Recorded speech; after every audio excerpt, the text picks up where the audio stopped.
Alright, welcome to Psychobabble, a brand new edition, where I'm going to review a DVD, What Lies Beneath, starring Michelle Pfeiffer and Harrison Ford. This is a great movie to talk about. Ashley, my friend, longtime friend Wayne Thorne's wife, you suggested this, if I'm not mistaken, if I remember right. Here's the movie review. So let me put it in, I'm going to watch it, and then we'll get started with the movie review. While I'm watching the movie, why don't you guys take a look at the movie trailer? Okay, so here's the movie trailer. Enjoy, and I'll be right back. By the time you've seen the trailer, I will have seen the entire movie. That's the magic of editing. She's awake. We'll be quick and quiet. I don't want to be either. We're gonna miss you so much. I'll come back all the time. All the time? Did a great job. She's a good kid. We did. What are they doing next door? I guess the neighbors are making up. Leave it open. Think we can take him? It's worth a try. It's just us now. 5, 6, 4. I heard noises. I kind didn't of want noises? to disturb Where? you, but at the house, I was scared. Claire's hearing things. What are you hearing? Voices, whispering, a picture fell. Missing girl. Do you remember this? No. I stopped at this cafe to get a coffee and I see Norman, but he wasn't alone. Look at this. Doesn't that look exactly like a face? And there's a hand, see it? Someone who's very close to me seems to be in contact with some kind of entity or spirit. There's a ghost in my house. Any idea what she wants? She said... Did you know her? I had an affair with her. She came out here to the house, threatened to kill herself. Get out! We can put this behind us. Our life can go on. It's not too late. You had an affair with a girl who killed herself, and now she's trying to hurt you.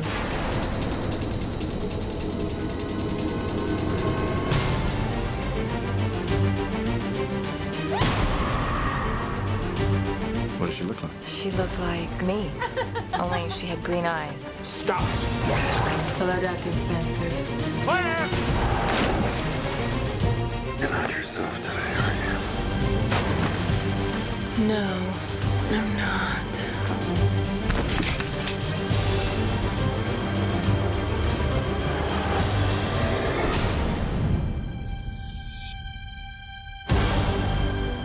I think she's starting to suspect something. Your wife.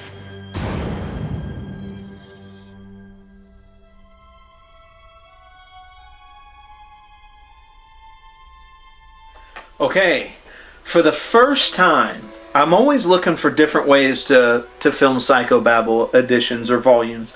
And this Psychobabble, as I told you, was for What Lies Beneath. But what I'm trying to think of is the best way to explain what I'm doing. As I said, I try to find new and different ways to film Psychobabble with every edition or volume. I don't want it to get repetitive, and the only difference be, the title of the movie or the genre. As I just showed you the trailer to What Lies Beneath, and there's a lot to talk about this movie. So what I'm going to do is, as I'm watching the movie, you might hear it in the background because I'm going to talk about things as I see them.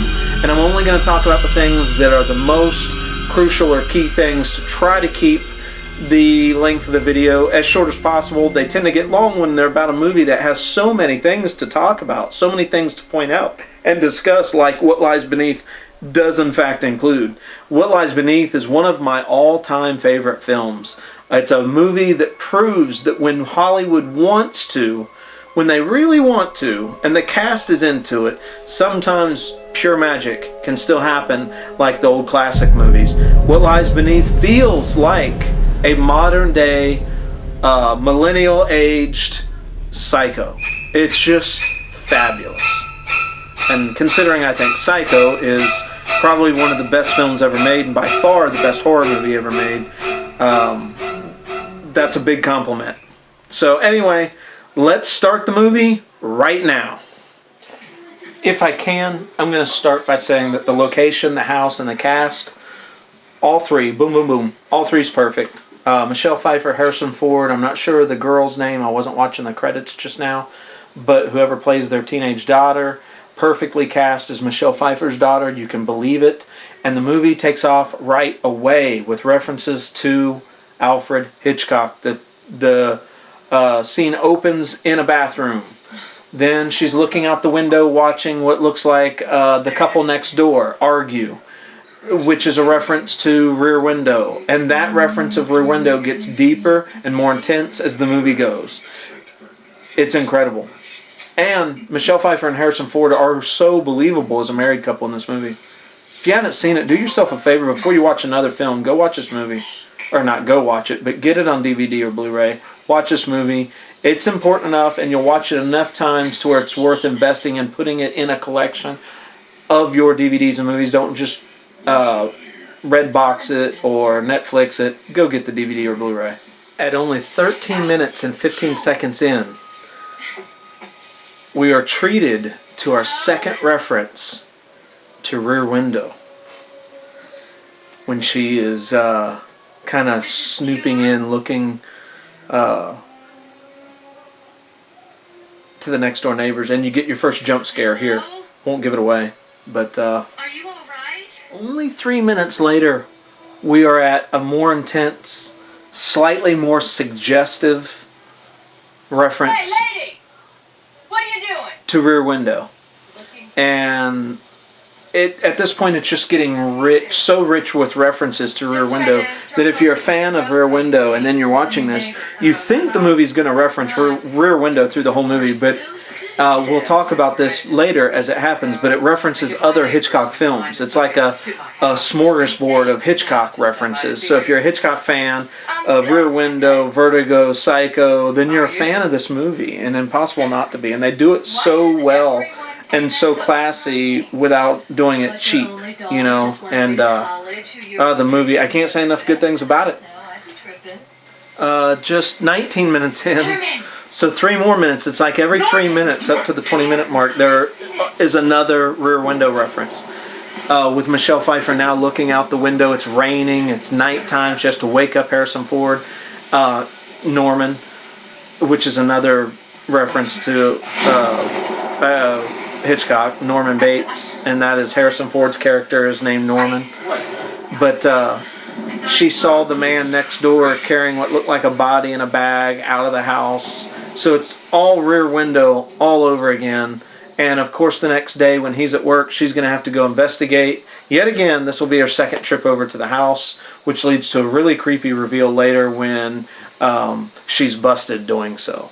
I cannot get over enough that, and it excites me because I've always picked up on the references from the film visually and the story that references all the Hitchcock movies, but I never just sat and listened to the score before like I'm doing now on the laptop while watching the movie. And the score is so much a Hitchcock score. I mean, it's like you're listening to music from one of the Hitchcock movies like Psycho and Rear Window. This movie is fucking great! On a more serious note, this movie is great. Sorry for the language.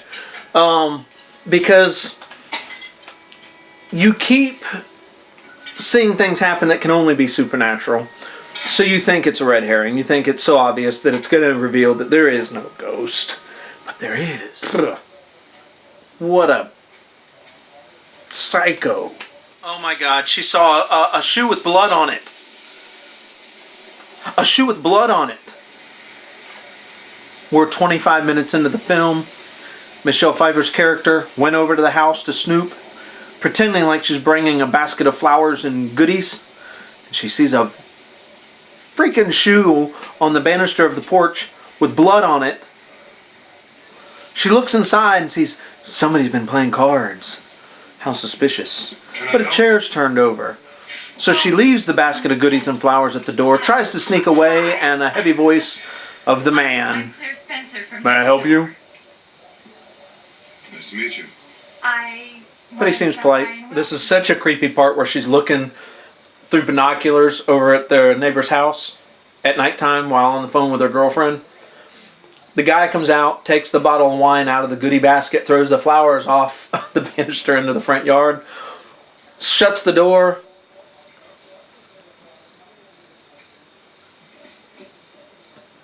And this is good. She's looking around. It's zoomed in closer, of course, for suspense. And boom. She's looking around and she turns to this one window and he's staring right back at her. It's a great little jump scare. That's not a cheap jump scare. It's not a cat jumping off the refrigerator. It's good, man. And then she sees footprints through the grass and mud. And she's following them. The dog's going crazy. You know, Cooper out front. And then she sees the muddy footprints up her steps to the front of her house. She thinks she's busted and that he's there to get her. And then turns around and... It's no psycho, it's only Norman. But Norman's a psycho. No. She found a key. Once a woman finds a key, the man's in trouble. Every time. She found a key, Harrison, Norman, Han Solo. Okay, at about 40 minutes in, we're getting our first truly eerie bathroom scene. Reference, of course, Psycho. The first movie to ever show a toilet in a major motion picture. If you didn't know that. Yep. Television movies would always show a toilet before then. I mean, a bathroom before then. And in the bathroom, there was always a bathtub. There was always a sink. No damn toilet. I guess they thought they'd make us believe people didn't go to the bathroom. Unless they was going in the tub, which is even more disgusting than showing a toilet. So I'm confused. Well, there it is. Movie's over. So let me get to the final review of this film as I stop these credits. But Robert Zemeckis, director, Harrison Ford, Michelle Pfeiffer, all doing their best tribute to not only Hitchcock, but Hitchcock movies.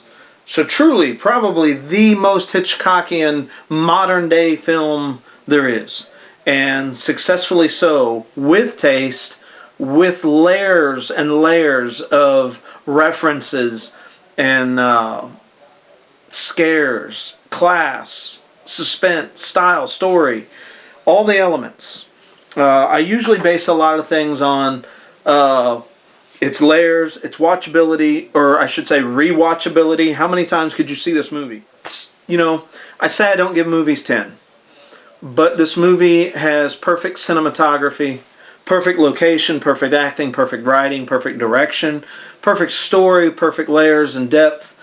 I cannot, and I just sat and watched this, and I didn't do a lot of cutting the camera back on after about halfway through the movie. I just kind of sank into the movie because I really wanted to find one or two things that I could point out as something that would keep it from getting a 10, because I just don't give 10s. What Lies Beneath receives a full, strong 10 that is busting through the ceiling of the scale from 1 to 10. If it could get more, I'd give it more. But on a scale from 1 to 10, it receives a perfect review of 10 out of 10. And in case you missed that, I gave this great movie a 10 out of 10. Only the second time I've ever given a movie on Psycho BABBLE Movie Review a 10. So check this movie out. But then again, what do I know? This is only a bunch of Psycho BABBLE bullshit.